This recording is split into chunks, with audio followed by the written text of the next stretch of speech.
তো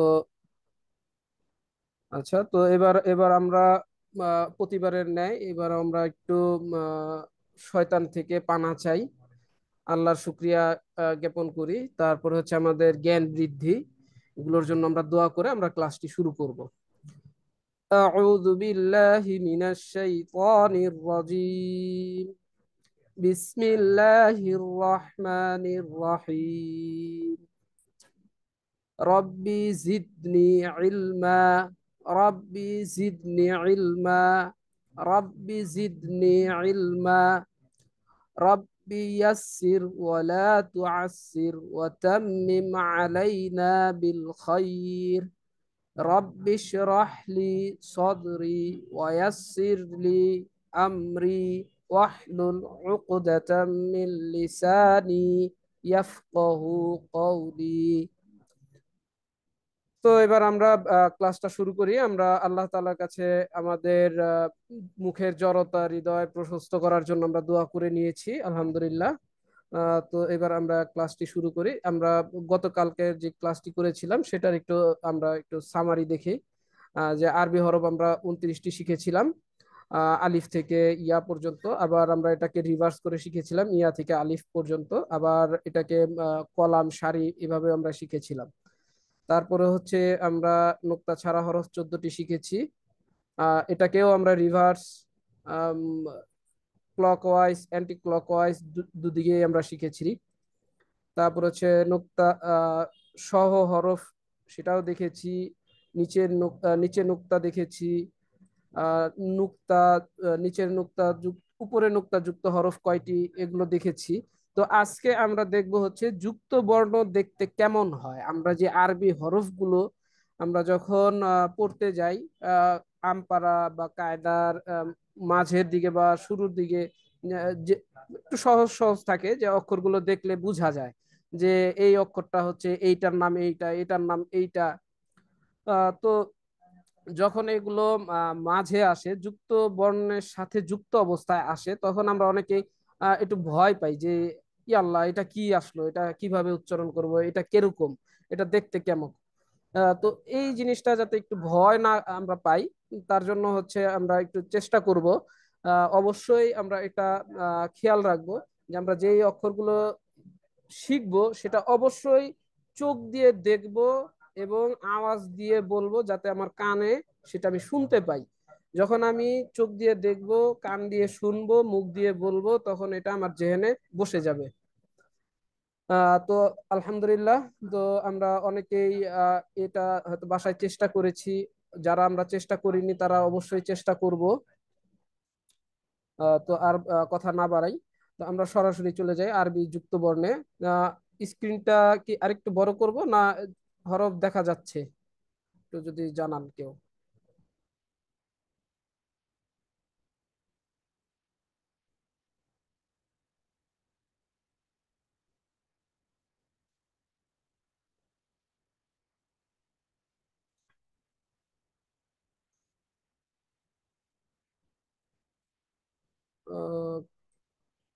আহ, জি হুজুর, দেখা যাচ্ছে। আচ্ছা তুমি আচ্ছা। শুরু করো। আচ্ছা ঠিক আছে।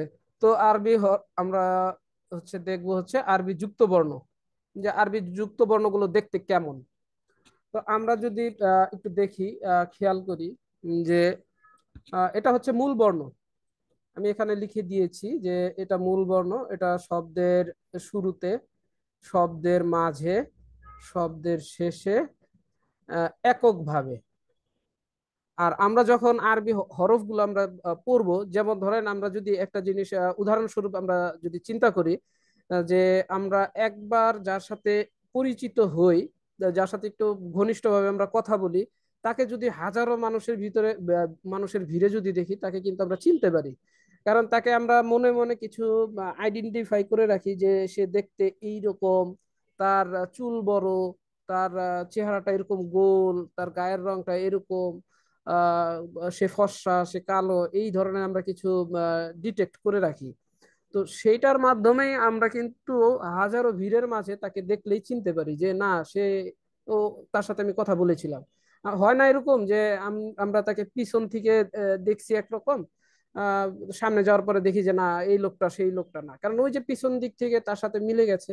আমরা অনেক সময় হয় না যে চলার সময় পিছন দিক থেকে ডাক দিই, ভাই আপনি কি বলছেন, তখন বলে যে না, এই সেই ধরনের একটা হয়, একটা সিচুয়েশন দাঁড়ায় যে আমি তাকে চিনি না কিন্তু তার সাথে আমি কথা বলতে তাকে ডাক দিয়েছি।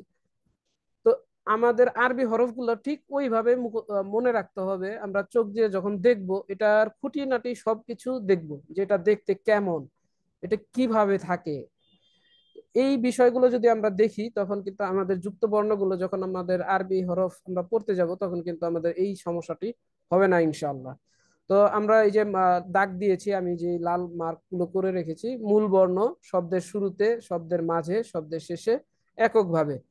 তো আমরা আলিফ, আমরা সবসময় দেখি যে মূল বর্ণে আহ, আলিফ যেটা থাকে এককভাবেও ঠিক একইভাবে থাকে।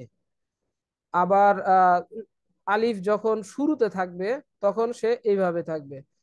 শব্দের মাঝে থাকলে আহ, তার পিছনে কোনো শব্দ থাকবে না। আমরা তখনই ওই অক্ষরটাকে আমরা আলিফ বলবো, যেইটা আপনার শব্দ যখন লেখা হচ্ছে, যেমন আমি যদি লিখি বা আলিফ, বা আলিফ লিখি, দেখেন আমি বা লিখেছি, তারপর হচ্ছে একটা আলিফ লিখেছি, আলিফের পরে কিন্তু আর কোনো অক্ষর আমি দেইনি। তো সুতরাং সেক্ষেত্রে কি এটা আমার আলিফ। আর যদি আমি এইভাবে লিখতাম বালাম, বা এই যে বা, তারপর বা ইয়া লাম, এই জায়গায় তিনটা অক্ষর লিখলাম, সেক্ষেত্রে কিন্তু দেখেন আমার লামটা কিন্তু এইভাবে আসছে। আবার যদি আমি এইভাবে লিখি যে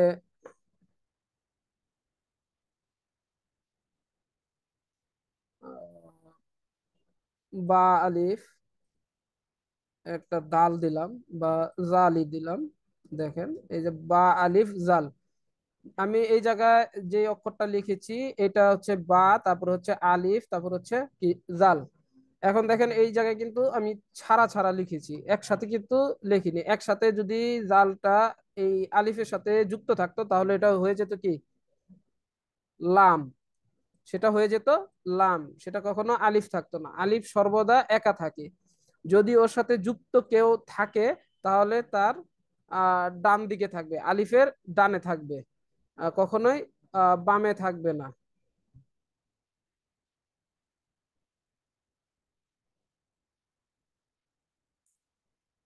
আচ্ছা, তো এবার আমরা দেখি আলিফের আমরা একক রূপ দেখলাম, শব্দের মাঝে কিভাবে থাকে, শব্দের শেষে কিভাবে থাকে, এটা আমরা দেখলাম। এরপরে আমরা আসি হচ্ছে বা দেখতে কেমন।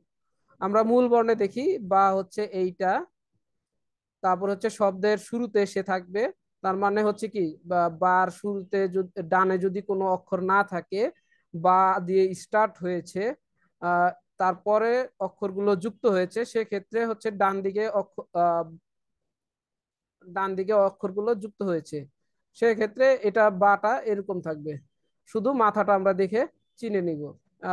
আমরা এই যে অনেক সময় ছোটবেলায় নৌকা বানাতাম, এইভাবে নৌকা আঁকতাম, এই যে নৌকার যে শুরুর মাথাটা, এটাই হচ্ছে কি বা।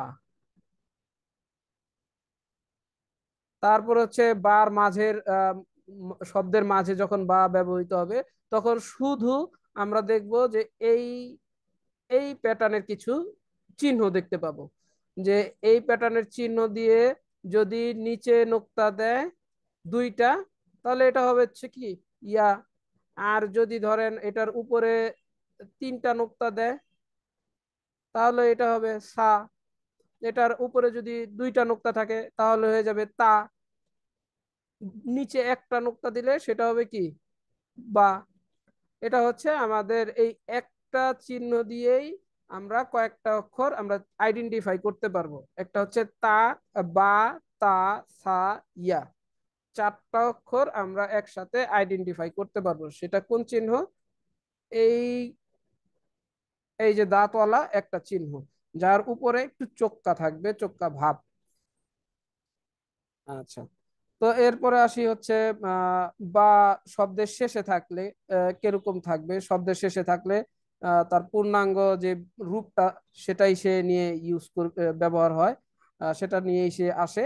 আর এককভাবে যদি বা ব্যবহার হয় কোরআন শরীফে, তাহলে সেটা এইভাবে থাকবে, সম্পূর্ণ হরফটা থাকবে। তো তা, সা, সিমিলার একই রকম। আমরা এটা নিয়ে আর বিস্তারিত না যাই, কারণ আমরা যেহেতু বা বলতে বুঝতে পেরেছি, আশা করি আমরা সবাই বুঝেছি। যদি না বুঝে থাকি তাহলে আমাকে কমেন্টসে জানাবেন। আচ্ছা, এরপরে হচ্ছে জিম। জিম হচ্ছে মূল বর্ণটা, এই যে আমাদের মূল বর্ণ, এভাবে হচ্ছে মূল বর্ণটা আমরা দেখি সব সময়। আমরা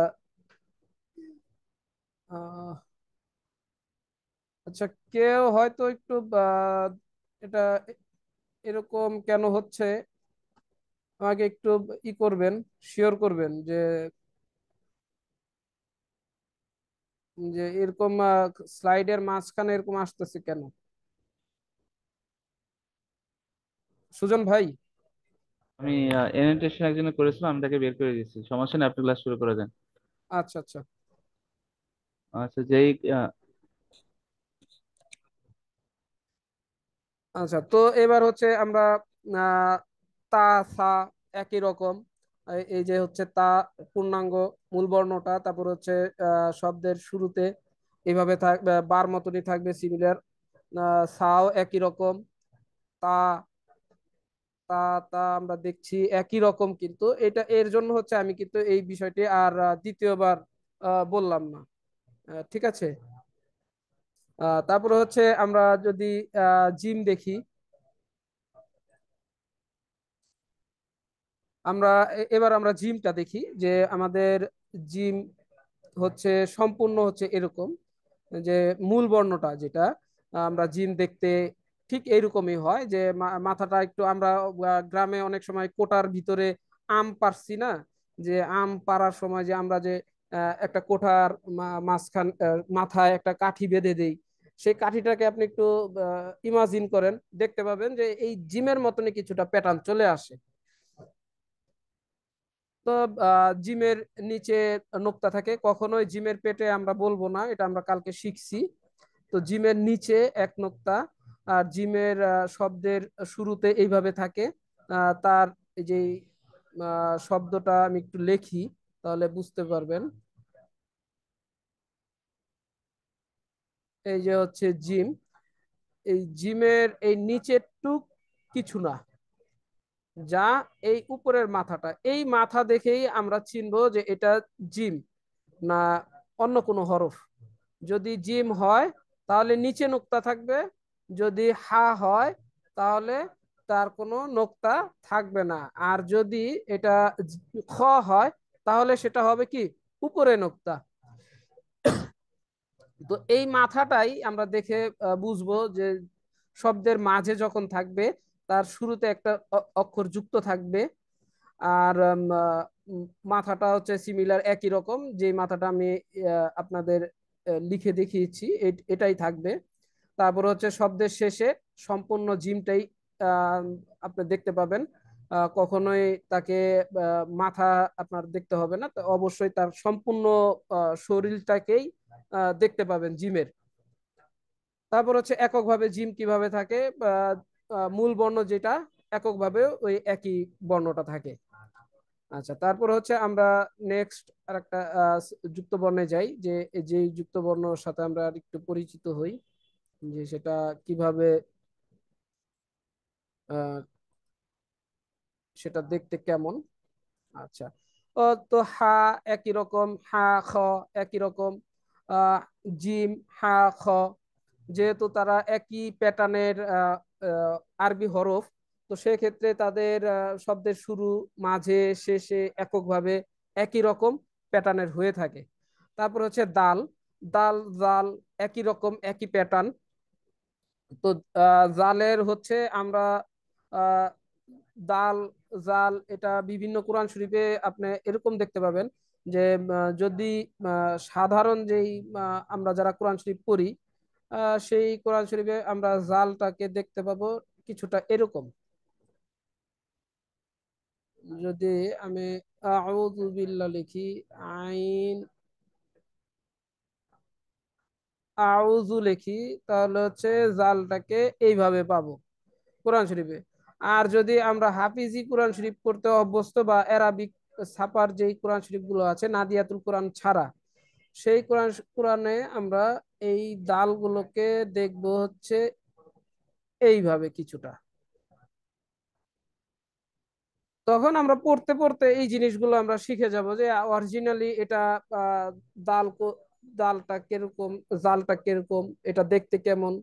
এটা আমাদের হচ্ছে প্র্যাকটিসের বিষয়।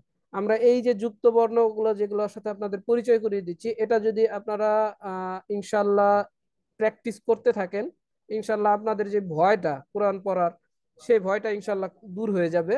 আমরা সবাই ইনশাল্লাহ আল্লাহ তাআলার নৈকট্য হাসিল করতে পারবো কোরআন তেলাওয়াতের মাধ্যমে। তো আমরা এই যে হা দেখলাম, খও দেখলাম, যে এটা শব্দের শুরুতে কেমন থাকে।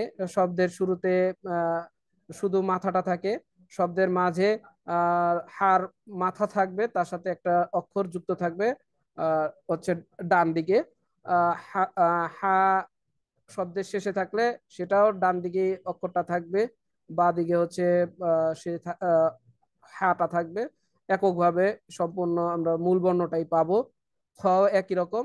দাল আমরা যদি দেখি, দাল শব্দের শুরুতে সম্পূর্ণ দালটাই থাকে, কারণ দালের সাথে কোনো অক্ষর যুক্ত করতে হলে অবশ্যই তাকে শব্দের শেষে বা মাঝে যদি আমি ব্যবহার করতে চাই, তার অপর সাইডে যে ডান দিকে অক্ষর যুক্ত হয়, বা দিকে অক্ষর যুক্ত করা যায় না। কারণ দালের প্যাটার্নটাই হচ্ছে এরকম যে আপনার সে ডান দিকে যুক্ত করা যায়, বা দিকে যুক্ত করা যায় না। এর জন্য শব্দের শুরুতে দাল আমরা দেখছি এককভাবে যেভাবে থাকে সেটাই দেখছি। শুধু শব্দের শেষে এবং শব্দের মাঝে একই রকম প্যাটার্নের আমরা দেখছি, দুটো একই রকম। কারণ আমি একটু আগেই বললাম যে দাল আর জাল, র, এই হরফগুলো, দাল, জাল, র, ঝা, এই হরফগুলো শব্দের শুরুতে যেভাবে থাকে, শব্দের আহ, মাঝে এবং শেষে যদি যুক্ত করতে যাই, অবশ্যই তার ডানেই অক্ষর যুক্ত হয়, কখনোই বামে অক্ষর যুক্ত করা যায় না। কারণ তার প্যাটার্নটাই ওইভাবে তৈরি করা হয়েছে, যে রটাকে লেখাই হয়েছে ওইভাবে। যে এই যে দেখেন, আমি যদি র লিখি, আমি যদি ধরেন রব লিখতে চাই, বার সাথে যদি র কে যুক্ত করতে চাই, এই যে বার, তাহলে এই যে দেখেন বা লিখেছি, র লিখেছি। এখন যদি আম, আহ, বা র, যদি আলিফে আমি যদি এক আলিফ টানতে চাই র কে, তাহলে আমি এটাকে লিখবো কিভাবে? এই যে বা, র, এই যে একটা আলিফ, আলিফটাকে দেখেন আমি এই জায়গায় কিন্তু যুক্ত করতে পারিনি।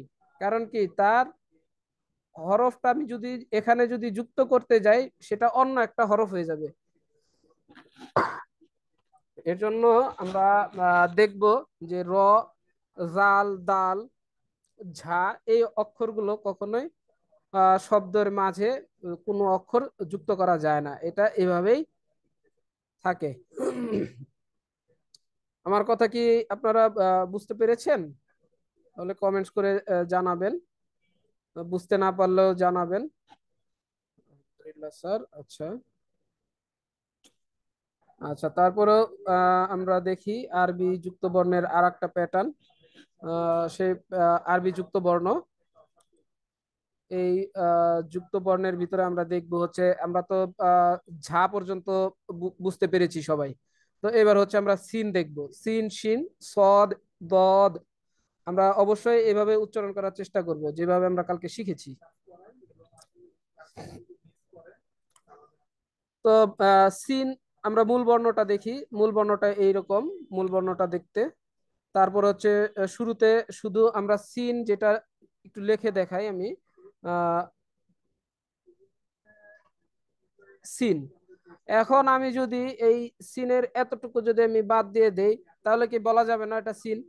কিন্তু আমরা যদি আরবি এক দুই আমরা কেউ যদি পেরে থাকি, তাহলে দেখবো আরবি এক দুই লেখে, এই যে এটা হচ্ছে কি, আমরা এক দুই লেখার সময় আরবির যে যে বর্ণগুলো আছে, অক্ষরগুলো আছে, সেটার ভিতরে এটা হচ্ছে 3।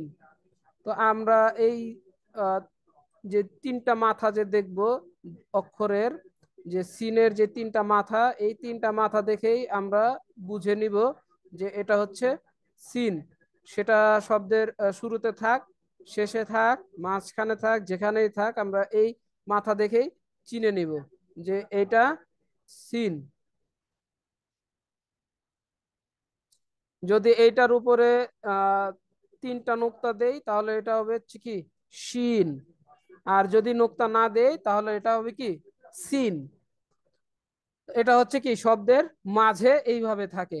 কারণ শিনের সাথে সিনের সাথে সদ, ত, জ, আইন, গইন, এগুলোর সাথে কি অক্ষর যুক্ত করা যায়, ডানেও যুক্ত করা যায়, বামেও যুক্ত করা যায়। এর জন্য এই মাঝের যেই প্যাটার্নটা এটা হচ্ছে এই শেপের হয়। ঠিক আছে। তারপর হচ্ছে শেষের দিকে থাকবে শুধু তার আহ, যুক্ত অক্ষর থাকবে, তার ডান দিকে একটা অক্ষর যুক্ত থাকবে এবং বাম দিকে তার সম্পূর্ণ প্যাটার্নটা থাকবে। এইভাবে থাকবে। তারপর হচ্ছে এককভাবে হচ্ছে সম্পূর্ণ সিনটাকেই আমরা দেখতে পাবো। তো সিন শিন একই রকম। তো এটা আমরা সিন নিয়ে আর ই না করি, বিরোধ না করি, আমরা সিনের সাথে সিনকে একত্রে আমরা বুঝার চেষ্টা করি। যদি না বুঝি সেক্ষেত্রে আমাকে কমেন্টসে জানাবেন, আমি ইনশাল্লাহ উত্তর দিয়ে দিব। তারপর হচ্ছে সদ দদ একই রকম। সদও দেখেন, আমরা যদি সদের শুধু মাথাটাকে দেখেই আমরা চিনব। সদের মাথাটা দেখতে কিছুটা, আমি যদি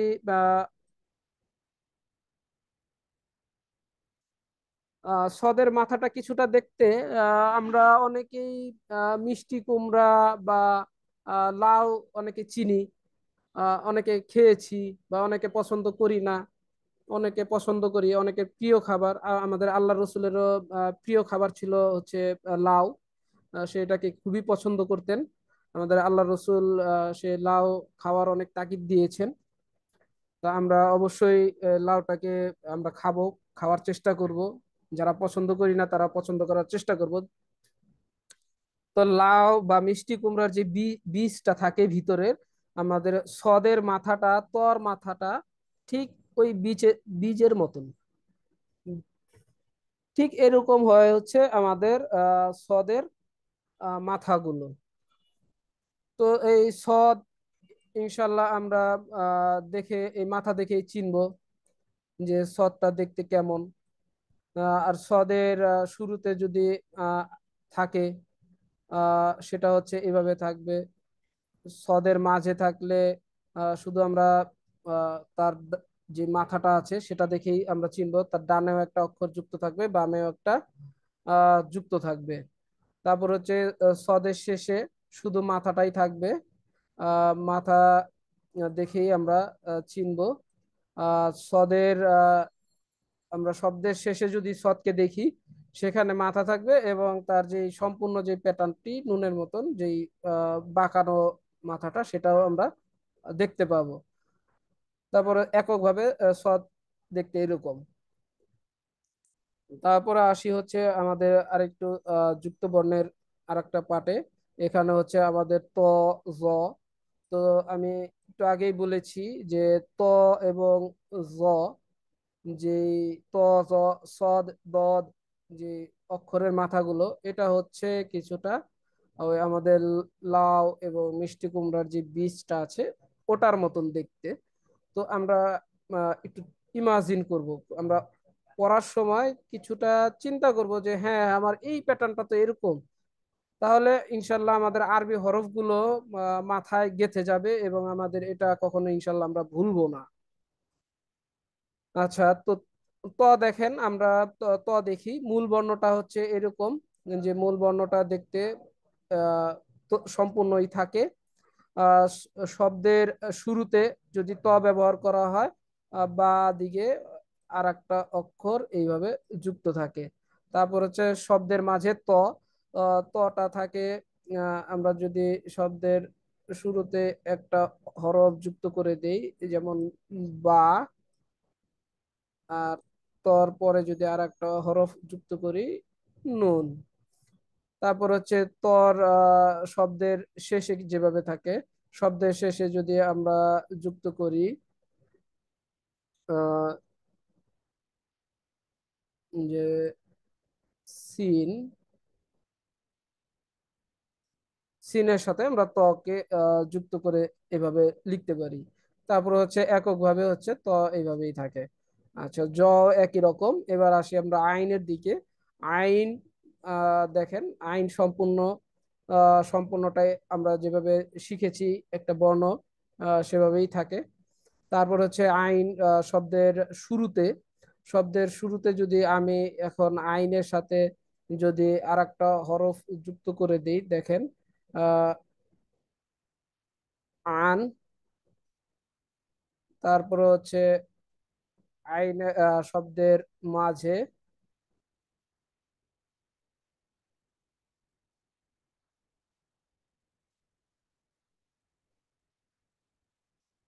বা আইন, র। এবার হচ্ছে শব্দের শেষে, যদি আইন থাকে তাহলে হচ্ছে আহ,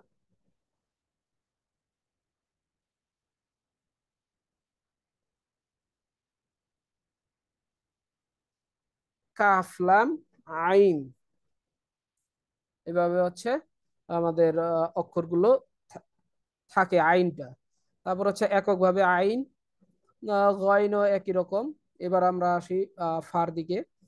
আমরা একটু নজর দেই। ফাটা দেখতে হচ্ছে এককভাবে আমরা আরবি 29টা হরফ শিখেছি, সেখানে যেভাবে থাকে সেভাবেই থাকবে। তারপর হচ্ছে শব্দের শুরুতে ফা, এটার সাথে যদি আমি একটা অক্ষর যুক্ত করে দেই তাহলে এটা দেখতে কিছুটা এরকম হবে, লাম। তারপরে হচ্ছে এখানে যদি আর একটা অক্ষর যুক্ত করি, আহ, এটা হচ্ছে শব্দের মাঝে ফা। কিভাবে থাকে, ফার মাথা দেখেই আমাকে চিনতে হবে। যদি গোল মাথার উপরে একটা নোক্তা থাকে তাহলে সেটা হবে হচ্ছে কি, ফা। আর যদি দুইটা নোক্তা থাকে সেটা হবে হচ্ছে কফ। এবার আর একটা অক্ষর যুক্ত করি, আলিফ ফা আইন, লাম ফা আইন। আচ্ছা, তারপর হচ্ছে এবার শব্দের শেষে আবারও আর একটা অক্ষর যুক্ত করি, আহ, বা, ফা। আর এককভাবে ফা আমরা হরফ যেভাবে শিখেছি ওভাবেই সে থাকবে। আচ্ছা, এতটুক তো ইনশাল্লাহ সবার বুঝে আসছে, কারো তো কোনো প্রবলেম নেই ইনশাল্লাহ। তো আমি নেক্সট যে স্লাইডটি আছে আমি ওখানে চলে যাই। তারপরে হচ্ছে আমাদের বাকি যে হরফগুলো আছে, কফ, কাফ, লাম, নুন, কফ, ফা একই রকম। এবার আসি কাফ। কাফ যে হরফটি আছে সেটার দিকে একটু নজর দেই। সিমিলার, কাফ সবসময় এরকমই দেখা যায়। আর কাফকে আমি যখন শব্দের শুরুতে যুক্ত করব তখন হচ্ছে কাফটা, আহ, আমি একটু আগে যে ফার সাথে কাফটাকে যুক্ত করেছিলাম তখন কিন্তু কাফের সাথে একটা লাম যুক্ত করে দিয়েছিলাম। যেমন এখন যদি আমি একটু দেখাই যে কাফের সাথে আমি যদি লাম যুক্ত করি এরকম হবে। এবার হচ্ছে কাফ মাঝখানে থাকলে এটাকে কিভাবে আমরা বুঝবো যে এটা কাফ। দেখেন যে আমরা সবসময় কাফটাকে দেখবো কি, বাঁকানো। এস আমরা আহ, ইংলিশ যে অক্ষরগুলো দেখি, আহ, যে আমরা এস লিখি কিছুটা এস এর মতন। যে দেখেন আমি যদি এসটাকে একটু কেটে দিই, এতটুকু কেটে দিয়ে আমি যদি এখান থেকে আবার দিই তাহলে এটা কি, এই কাপটা হয়ে যাচ্ছে। আচ্ছা, তো এবার আমরা এটার সাথে একটু অক্ষর যুক্ত করে দেখি যে কেমন দেখতে হয় এটা।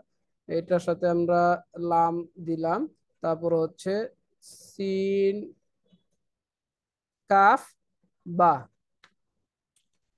তারপর হচ্ছে আহ আর একটা শব্দের শেষে কাফ দেখতে কেমন হয়। আহ, কাফ সবসময় আহ, শেষে আর এককভাবে যেভাবে থাকে, এককভাবে কাফ যেভাবে আসবে শব্দের শেষেও ঠিক ওই রকমই আসবে, অন্য কোনো রূপ নিয়ে সে আসবে না। এটার সাথে আমরা আর একটা অক্ষর যুক্ত করি, বা, বা কাফ। এবার আসি লাম। লামটা যেহেতু আমরা অনেকবার আমরা অনেক শুরু থেকেই বলে আসছি যে আলিফটা নিয়ে যেহেতু আমরা ডিসকাশন হয়েছে আমাদের, যে আমরা কিভাবে আলিফটাকে চিনবো, আহ, ঠিক একইভাবে আমরা লামটাকেও ওইভাবে আমরা একটু চিন্তা করি, তাহলে আমরা বুঝতে পারবো যে লাম এবং আলিফের মধ্যে বেশি কিছু তফাৎ নেই। যদি আমরা চিন্তা করি, লাম হচ্ছে আপনার এককভাবে এভাবে আসবে, মূল বর্ণটি এককভাবে একই জিনিস। এবার হচ্ছে মাঝে এবং শুরুতে কিছুটা তারতম্য থাকে। যেমন আলিফে, আলিফ যখন শুরুতে ছিল তখন ছিল একরকম, এবং যখন মাঝখানে যায় তখন হচ্ছে আর এক রকম থাকে। আমরা একটু দেখি যে আলিফটা একটু দেখে আসলে হয়তো বুঝতে পারবেন জিনিসটা। এই যে আলিফ, আলিফের মাঝে কেমন ছিল আমরা এখানে একটু লিখে নেই, যেহেতু আমাদের একটা বোর্ড আছে, আমরা পাশাপাশি করে আমরা লিখে আমরা বুঝতে পারবো।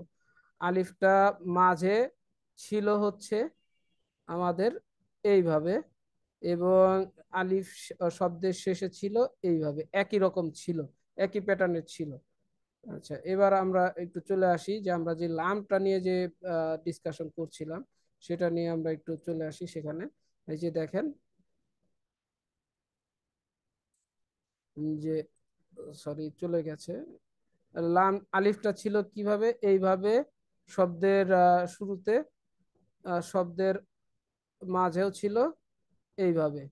তার মানে কি, আমরা শব্দের শুরুতে যদি আমরা ব্যবহার করতে চাই আলিফকে, তাহলে হচ্ছে এককভাবে এইভাবে ইউজ করতে হবে। আর যদি আমরা শব্দের আহ, শুরুতে বা মাঝে যদি ইউজ করতে চাই, তাহলে মাঝে ইউজ করলে আমরা অবশ্যই এইভাবে ইউজ করব। আমরা পড়ার সময় আমরা এটা দেখব। এটা হচ্ছে কি হয়ে গেছে, লাম হয়ে গেছে। আর যদি এইটাকে এইভাবে দিতাম, এটা বা, সরি ভুল লিখে ফেলেছি, এই যে বা আলিফ, এটা হবে এই যে এইভাবে, এই যে বা আলিফ, মাঝখানে কোনো ডিভাইডার থাকবে না। এটা হচ্ছে কি বা আলিফ। আর যদি এটাকে আমি এদিকে দিয়ে দিতাম তাহলে হচ্ছে কি বা লাম।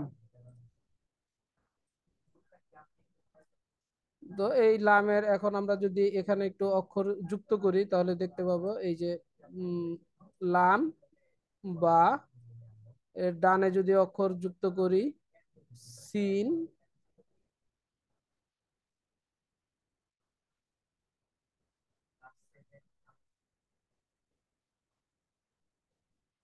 সিন লাম আইন, সিন লাম আইন। তারপরে এবার আর একটা লাম আছে, সেটার সাথে একটা অক্ষর যুক্ত করে দেখি। এটা হচ্ছে কি বা লাম।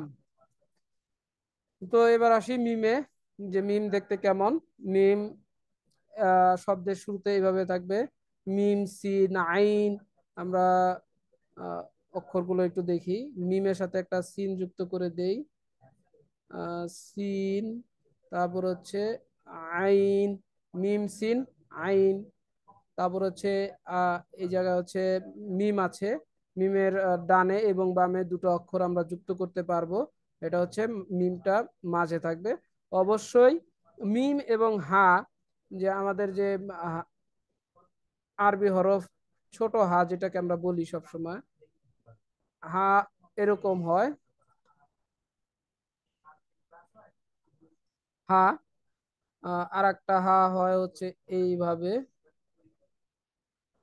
এই হা। তারপর হচ্ছে হা, হা সবসময় এর মাঝখানে যেই পোষণটা থাকবে এটা সবসময় কি থাকবে, খালি থাকবে।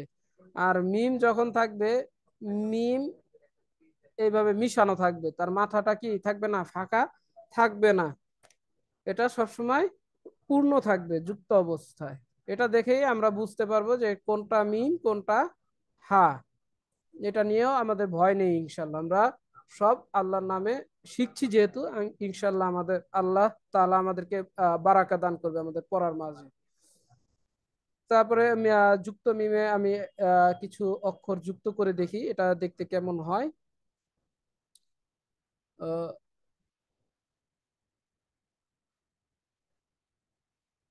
হা মিম নুন, তারপর হচ্ছে কি আইন মিম। এবার আমরা আর একটা অক্ষর লিখি আইন মিম। আর সম্পূর্ণ এককভাবে হচ্ছে মিমটা এইভাবে আসে। তারপরে নুন দেখি আমরা নুন মূল বর্ণটা আমরা যে 29টা হরফ শিখেছি সেখানে আমরা নুন দেখেছি। নুন এককভাবে বার মতনই আমি শুরুতেই বলে দিয়েছি, আমরা বার সাথে কিছুটা মিল পাবো। নুন তো বার হচ্ছে নিচে নুক্তা, নিচে একটা নুক্তা, এটা আমরা সর্বদা মানে মনে রাখবো যে বার কখনোই উপরে নুক্তা হবে না। বা সব সময় সর্বাবস্থায় বার নিচে নুক্তা হয়, এবং নুনের সর্বাবস্থায় উপরে নুক্তা হয়। উপরে এক নুক্তা কার? নুনের। এবং নিচে এক নুক্তা কার? বার। তো আমরা নুনও দেখেছি, এবার নুনের সাথে আমরা একটি হরফ যুক্ত করে দেখি এটা দেখতে কেমন হয়। আহ, নুনের সাথে লাম যুক্ত করে দেই, নুন লাম। তারপর হচ্ছে নুনের আর একটা হরফ, আর একটা প্যাটার্ন শব্দের মাঝে, সেখানে আইন,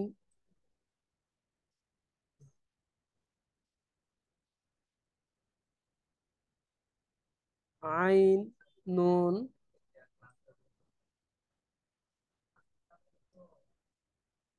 কাফ। তারপর হচ্ছে আমাদের শব্দের শেষে নুন কিভাবে থাকে?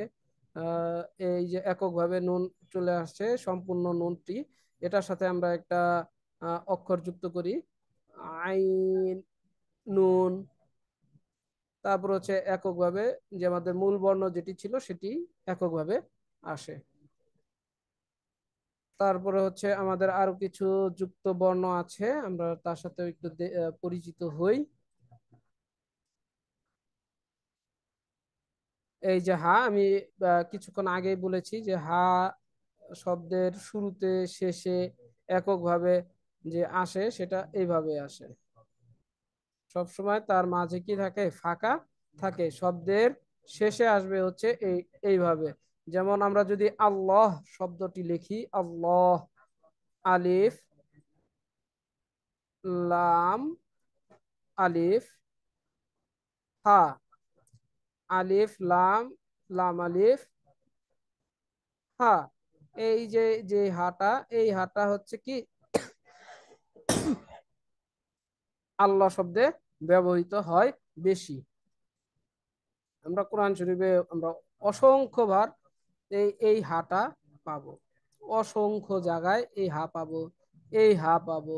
তখন আমরা বিচলিত না হয়ে আমরা একটু মাথা ঠান্ডা রেখে আমরা চিন্তা করব, কারণ ওদেরকে আমরা দেখছি, চোখ দিয়ে দেখছি, জোরে আওয়াজে পড়ছি, কান দিয়ে শুনছি, ইনশাল্লাহ আমাদের এগুলো মনে থাকবে। তো এবার আমরা এটার সাথে একটু যুক্ত করি অক্ষরগুলো। শব্দের শুরুতে হা, হা মিম, আহ, মিম। তারপর হচ্ছে কাফ হা আইন,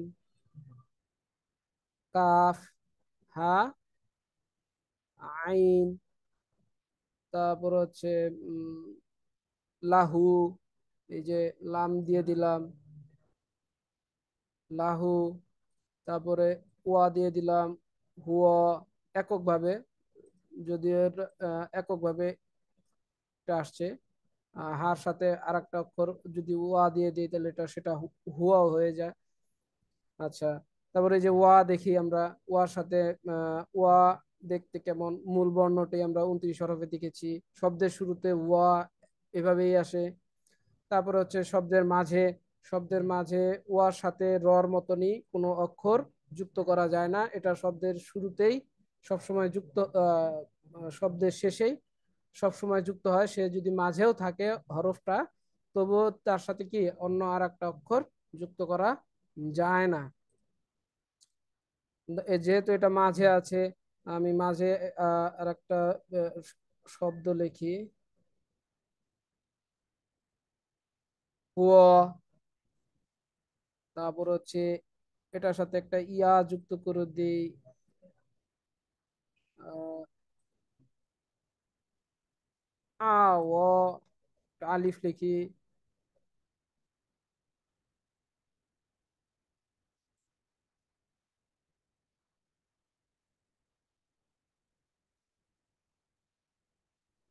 কুতু ও, উ, আচ্ছা, আমরা এই জায়গায় কাফ লাগাই, কুতুবুন, কুতু,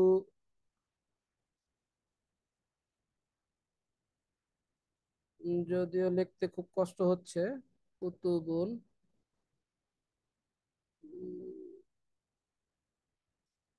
আমার লেখা বোঝা যাচ্ছে? আপনারা কি বুঝতে পারছেন? কাফ, ওয়াও, তা, বা লিখলাম, তারপর হচ্ছে এককভাবে ওয়াটা এভাবে আসবে। তারপর হচ্ছে আমরা ইয়ার, তো আমরা দেখেছি ইয়া সম্পূর্ণ। তারপর হচ্ছে শব্দের শুরুতে ইয়া এভাবে আসবে, শুরুতেই বলে দিয়েছিলাম যে নিচে নুক্তা দিলে এই দুইটা প্যাটার্ন নিয়ে আমরা শুরুতে বারবার আলোচনা করা হয়েছে। তারপরেও যদি কারো বুঝতে সমস্যা হয় ইনশাল্লাহ জানাবেন, বুঝিয়ে দিব। তারপর হচ্ছে শব্দের শেষে ইয়া সর্বদা এভাবে আসে, এটার সাথে যদি আমরা আর একটা অক্ষর যুক্ত করি তাহলে দেখবেন অক্ষরটা কেমন হয়। যেমন হা, ইয়া, এটার উপরে যদি নোক্তা দিয়ে দেই তাহলে হবে হচ্ছে খ, ইয়া।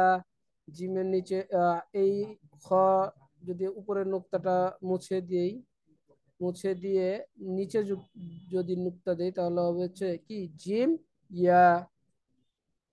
আর এককভাবে জিম, এইটা। তো ইনশাল্লাহ আমরা যুক্ত বর্ণ শিখে ফেলেছি, যে যুক্ত বর্ণগুলো দেখতে কেমন হয়। ইনশাল্লাহ আগামী কালকে আমরা যুক্ত বর্ণ একটু যাচাইকরণ করব, যে যুক্ত বর্ণগুলো আমরা দেখে চিনতে পারি কিনা।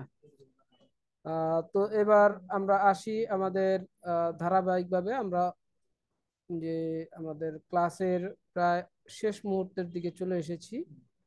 আমরা এবার আমাদের যেই পড়াগুলো আছে আমরা সেটা শিখি। আমরা আগামী গতকালকে আমরা শিখেছিলাম, গত ক্লাসে আর কি, যে দৈনন্দিন যে মাসালা, যে অজু করার সুন্নত তরিকা, যে আমরা সুন্নত ভাবে যেভাবে অজু করব, এটা ইনশাল্লাহ আমরা সবাই মোটামুটি জানি, পারি। তো ইনশাল্লাহ এটা নিয়ে আর ডিসকাশন করার কিছু নেই। তারপরে আমি একবার বলে দেই আপনাদের মনে রাখার সুবিধার্থে। অজু নিয়ত করা সুন্নত, বিসমিল্লাহ পড়া সুন্নত, দুই হাত কনুই সহ তিনবার দোয়া সুন্নত, তিনবার মেসাক করা সুন্নত, তিনবার কুলি করা সুন্নত, তিনবার নাকে পানি দেওয়া সুন্নত। নাকের ভিতরে এমন ভাবে পানি দিব যাতে আমার নাকের ময়লাগুলো পরিষ্কার হয়ে বের হয়ে আসে। সমস্ত মুখ তিনবার ধোয়া সুন্নত। ডান হাতে কনুই সহ তিনবার দোয়া সুন্নত, বাম হাতে কনুই সহ তিনবার দোয়া সুন্নত। দুই হাতের আঙ্গুল খিলাল করা সুন্নত, ঘন দাড়ি থাকলে ঘন দাড়ি খিলাল করা মুস্তাহাব। তারপর সমস্ত মাথা আহ চার ভাগের এক ভাগ মাসে করা সুন্নত। তারপর হচ্ছে কান মাসে করা সুন্নত, গর্দান মাসে করা মুস্তাহাব। অবশ্যই আমরা গর্দান মাসে করার সময় গর্দানের পিছনে আমরা যখন হাত দিব, গর্দানের পিছনে হাত দিয়ে আমরা কখনোই টান দিয়ে গলা পর্যন্ত নিয়ে আসব না। আমাদের হাতগুলো গর্দানের উপর রাখবো এবং গর্দানটা যাতে ভিজে এই পরিমাণ নিশ্চয়তা আমরা নিব। কখনোই আমরা গর্দান থেকে টান দিয়ে গলা পর্যন্ত নিয়ে আসব না। এটা সুন্নত পরিপন্থী, সুন্নত বহির্ভূত কাজ। ঠিক আছে?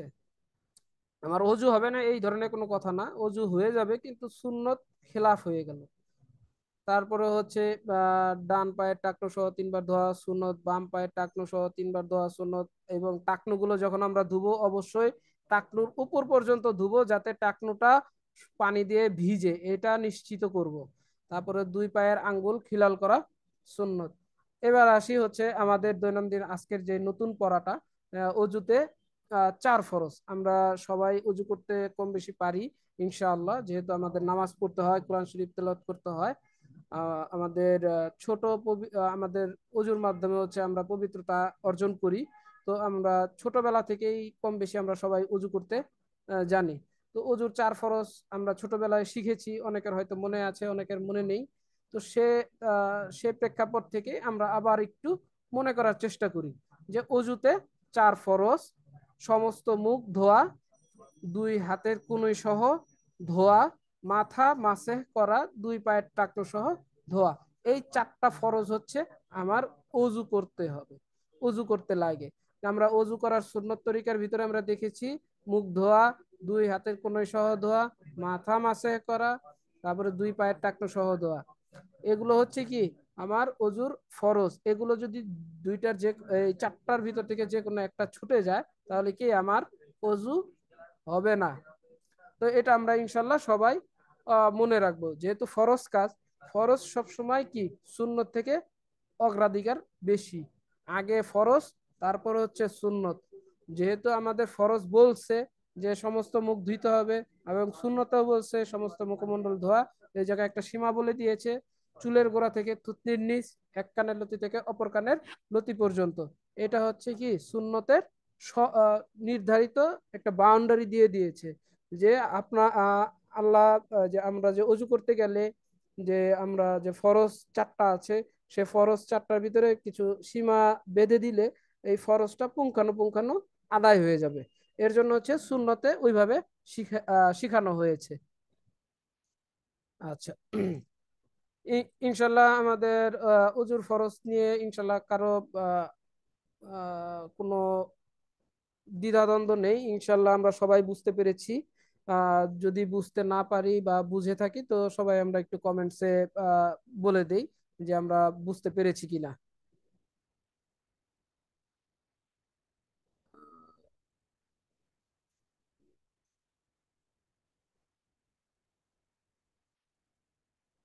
আচ্ছা, আলহামদুলিল্লাহ। তো সবাই বুঝতে পেরেছে।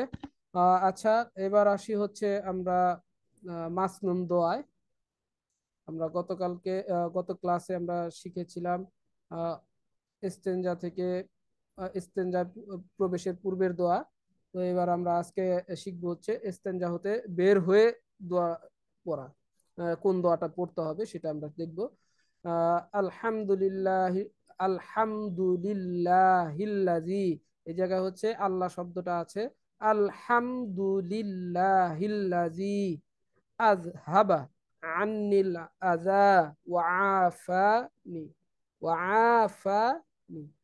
আলহামদুলিল্লাহিল্লাযী, আলহামদুলিল্লাহিল্লাযী।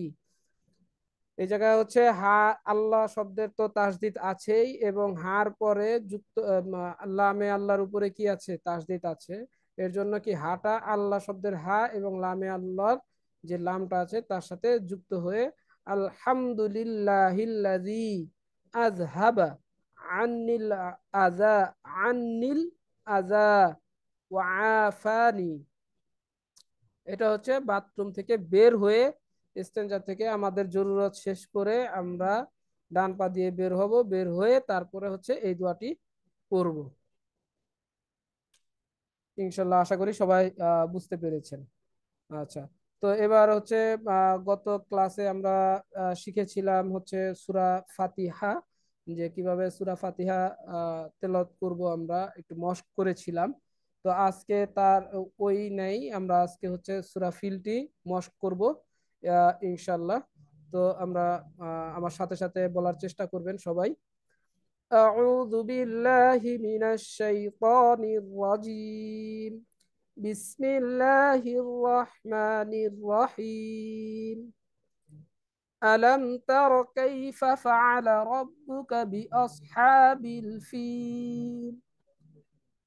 ألم تر كيف فعل ربك بأصحاب الفيل؟ ألم يجعل كيدهم في تضليل؟ ألم يجعل كيدهم في تضليل؟ وأرسل عليهم طيرا أبابيل وأرسل عليهم طيرا أبابيل ترميهم ترميهم بحجارة من سجيل ترميهم بحجارة من سجيل فجعلهم كعصف مأكول فجعلهم كعصف مأكول আমি আবারও সূরা ফিলটি তেলাওয়াত করছি, তো সবাই আমার সাথে সাথে আর একবার চেষ্টা করবেন। أعوذ بالله من الشيطان الرجيم بسم الله الرحمن الرحيم ألم تر كيف فعل ربك بأصحاب الفيل ألم يجعل كيدهم في تضليل وأرسل عليهم طيرا أبابيل ترميهم بحجارة من سجيل فجعلهم كعصف مأكول صدق الله المولانا العظيم وصدق رسوله النبي الكريم। তো আজকে আলহামদুলিল্লাহ আমাদের ক্লাস প্রতিবারের মতনই এবারও এভাবেই আমরা শেষ করব ইনশাল্লাহ একটা সূরার মাধ্যমে। আজকে আমাদের ক্লাসটি এখানেই সমাপ্ত করছি। তো সবাই বাসায় ইনশাল্লাহ চেষ্টা করবেন, আর আমাদের সাথে এডু পরিবারের সাথে যুক্ত থাকবেন। এডু পরিবারের জন্য সকলেই দোয়া করবেন যেন এডু পরিবার সুদূর প্রসারী হয়। আমিন। আসসালামু আলাইকুম।